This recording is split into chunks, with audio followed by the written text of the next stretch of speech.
Major League. Adding fog with the Fogdog, straight to the top with the pace drop. Pace too hot, you can't keep up when he heats up and takes the lead. Now all you see is Drake University. So it's time to subscribe for the best alive and go stride for stride with the Batman pride. It's Adding Fog coming at you with the Top Dog exclusive. It's Adding Fog exclusive. Adding Fog, Fogdog. Subscribe now for the Top Dog. Adding Fog, Fogdog. Subscribe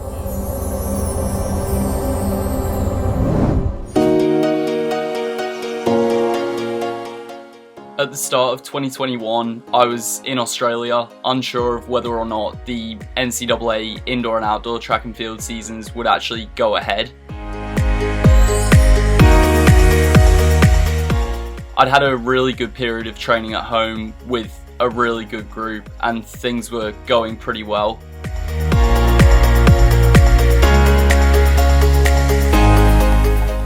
I capitalised on all the training that I'd done at home in January by breaking 340 for the first time in the 1500 just at a local meet.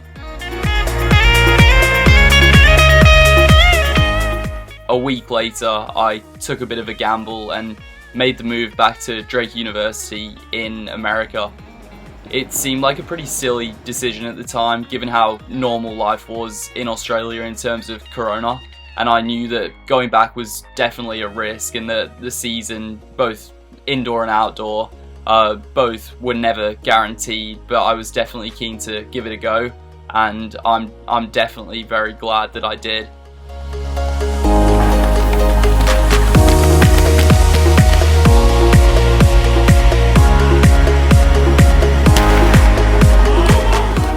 My first race was at the Iowa State Classic, 9 days after coming back to America.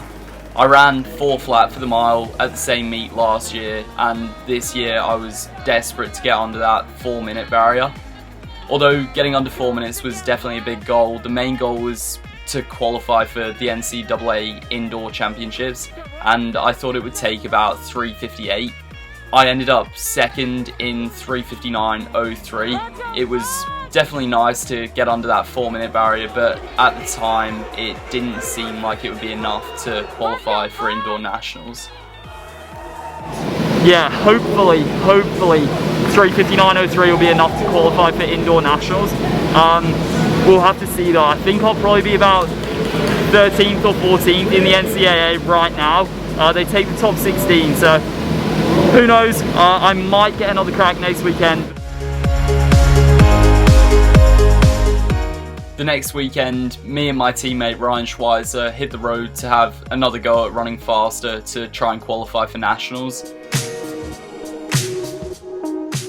The meet was in South Dakota, and I knew it would definitely be my final chance to run a time that would be fast enough to secure me a spot in the NCAA Indoor Track and Field Championships.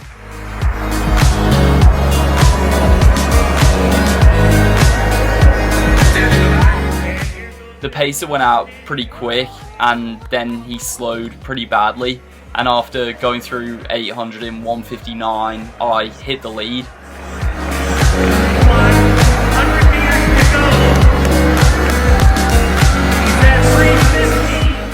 Unfortunately, I just didn't have it on the day, and I ended up running 3:59.81. It was good to get under 4 minutes again, but it felt like a little bit of a wasted trip, as I didn't run any faster than my 3:59.03 from the week before, and I thought that I was pretty much definitely out of the running for a spot at nationals.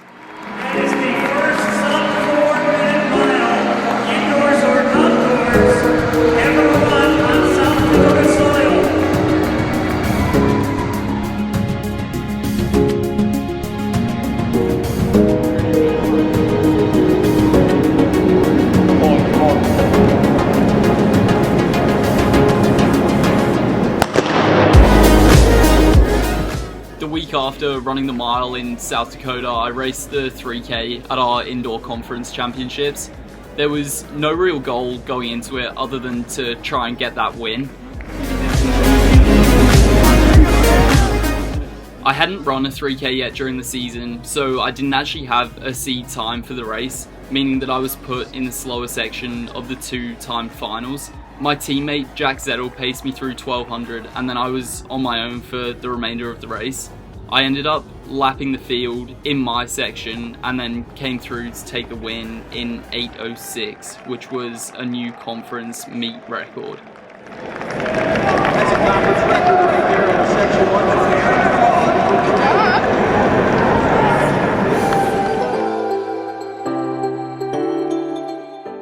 After indoor conference, we had our conference cross-country championships, and on our way there, my original plan was to race pretty hard and try and win to qualify for national cross-country.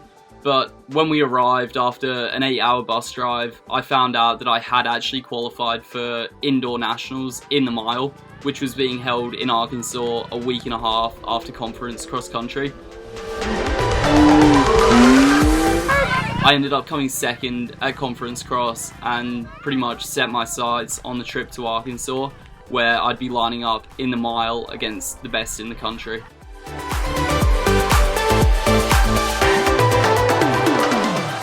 We arrived in Arkansas exactly a week after Conference Cross Country, and I had my national mile prelim 2 days later. I went into nationals ranked 15th out of the 16 runners there in the mile, but I was definitely really excited to give it a real crack to try and make the final. Kipsang, a 24-year-old freshman from Kenya, but seemingly very raw. 2:11.75 at 800 meters, so this is going to be a mad dash over the last couple of laps for those top 4 finishing positions, because that's all that will qualify through to tomorrow's final. Bizamana, Kipsang. My heat went out very tactically, and in the last lap I was able to get myself into third, which secured an automatic qualifying position for the final, which was being held the next day. And they ran much slower in that second heat, so Sam Tanner, the collegiate record holder at 1,500 meters, is going to find himself watching this race from the stands tomorrow.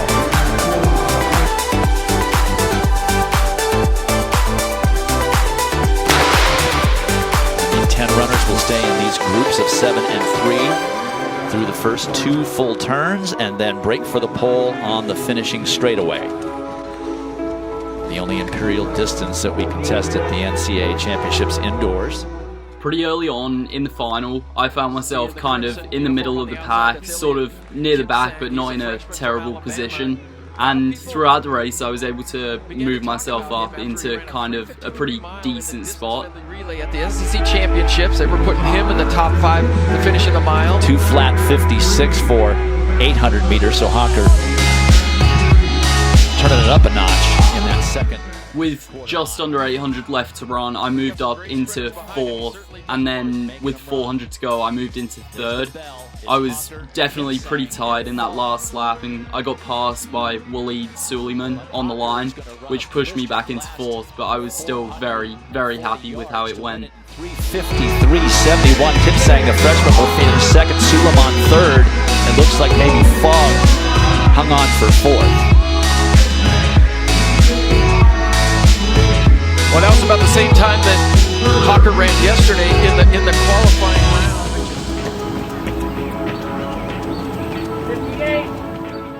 After the indoor season, I had a couple of weeks to relax and reset and get back into training before getting properly into the outdoor season.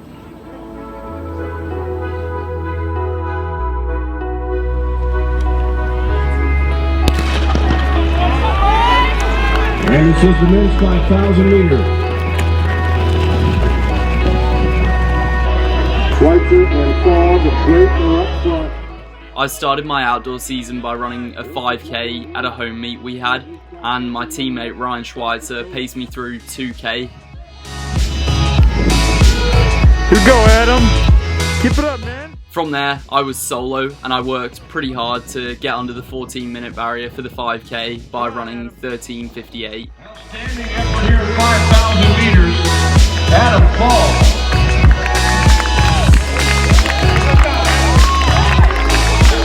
And he runs 13:58.48, number 2 all time.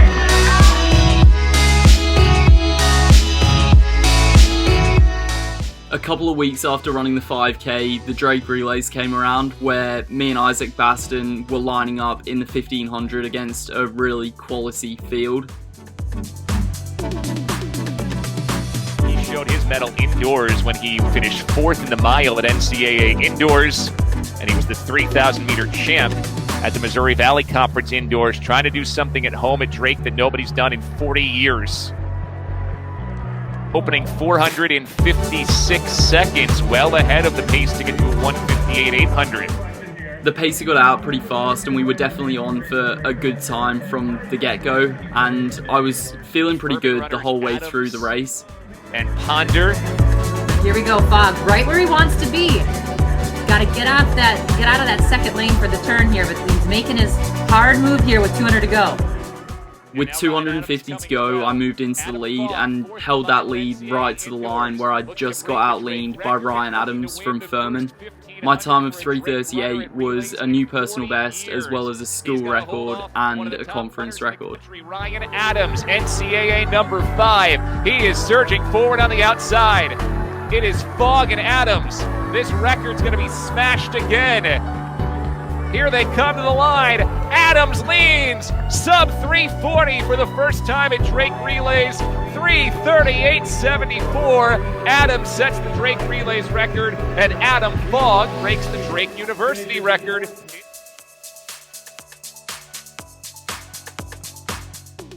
The Outdoor Conference Championships were held in mid-May in Carbondale, Illinois, and I ended up running the 1500, 5K, 10K triple.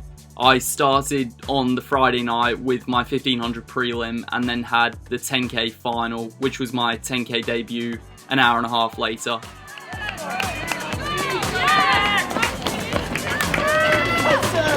Alright, what's up, Fogdog exclusive? Ryan Schweitzer here again with the Fogdog. We just finished the 1500 prelim. Adam's got a 10K coming up here. First one of the season. It's going to be fun to watch. Debut.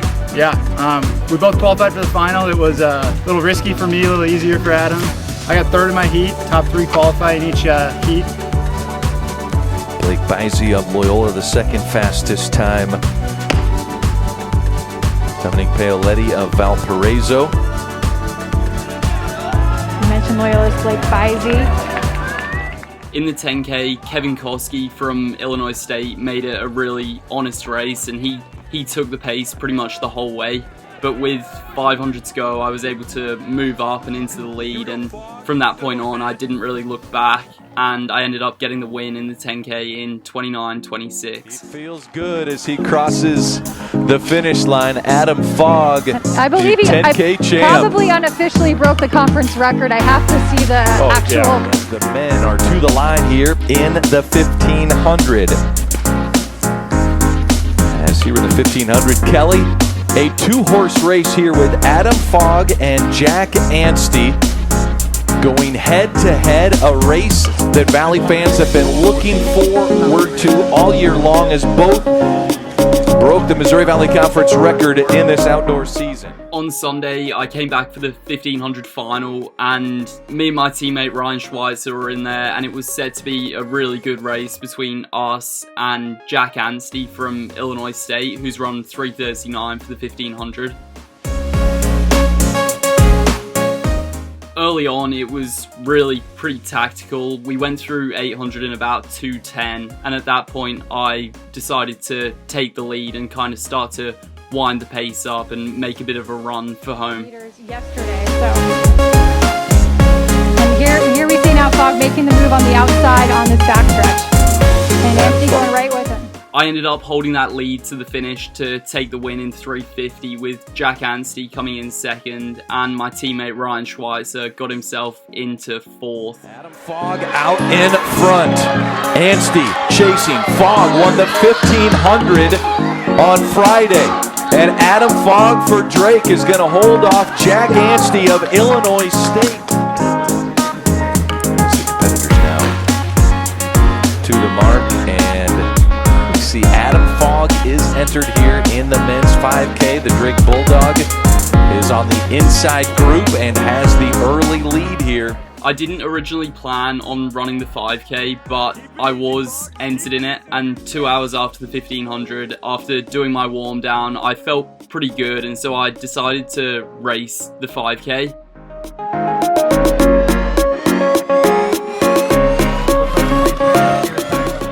I agreed with my coach Jay that I'd try and get to the front and keep it as slow as possible, so we ended up going through the 1K mark in 3:03, and then at 1200 the plan completely fell apart, the plan to keep it as slow as possible, and Kevin Koski from Illinois State hit the lead and he really started to push the pace. My teammates Isaac Baston and Maxi Friedrich did well to cover his move, and I went with it as well, and then Maxi ended up getting in right behind us for a few laps. We were both struggling quite a lot, and both of us ended up falling off Kevin Koski's pace, leaving him out the front, but with 500 to go I realised I was still in with a chance of catching him. I really put my foot down, and with 300 to go, went around him, pushed hard, and ended up taking the win in 14:23, which completed the conference 1500, 5K and 10K triple. 61 seconds. And we have a triple champion here at the 2021 MVC Outdoor Track and Field Championships is Adam Fogg.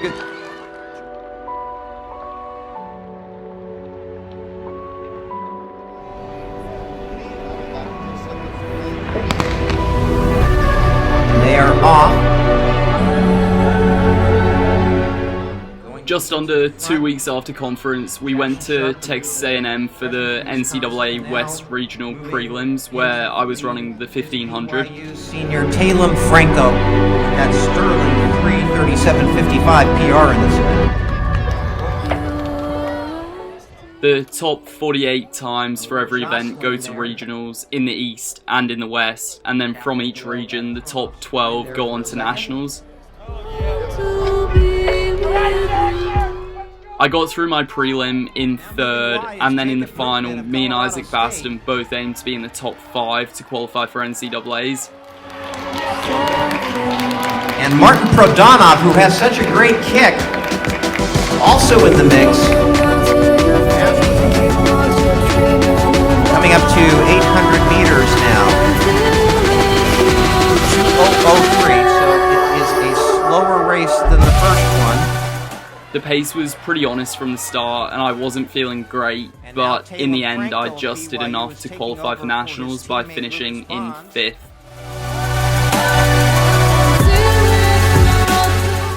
My teammate Isaac had a huge run, and he ended up coming 2nd in our regional final, so with that we both ended up qualifying for NCAAs. Lucas Bonds along with him, and it's going to be a real fight to the finish here. Coming up very fast on the outside, that's Cathal Doyle of Portland.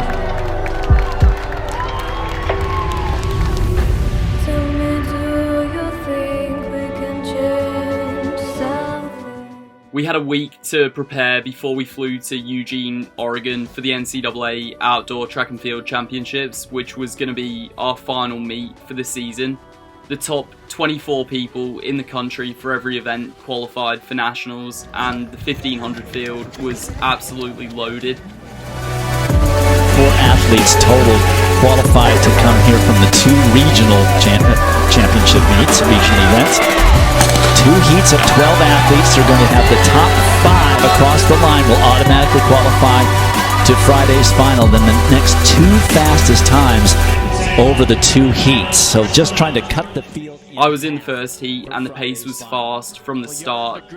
I immediately found myself right at the back of the pack, which wasn't the plan at all, but 800 in I was able to move up into a really good position. 1500 meters. NCAA Indoor Championships off in 2019.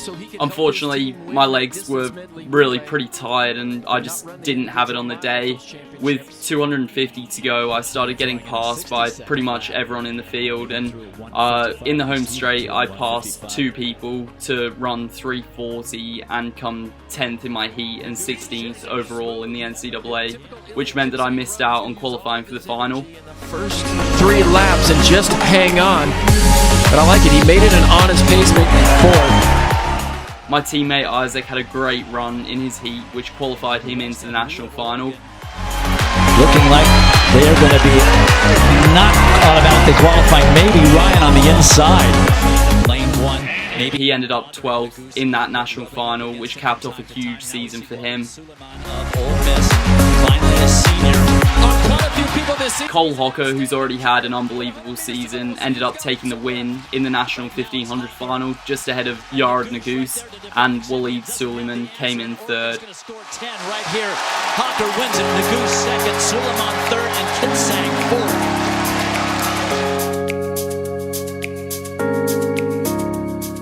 Nationals marked the end of the season for me, and a couple of days after, I flew straight to England. I originally planned on racing the Olympic trials in England, but after a long season and a few poor races, as well as a little bit of a knee niggle, I decided against racing.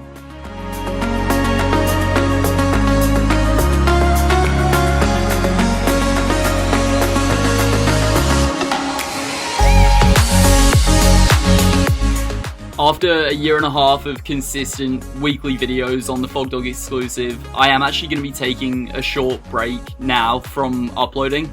I plan on getting back into filming training and workouts very soon, so the break will only be a short one while I'm in England over the summer. Thank you so much to everyone who's been a part of the journey so far. I'm really looking forward to being back at my best and can't wait to be posting videos again very soon.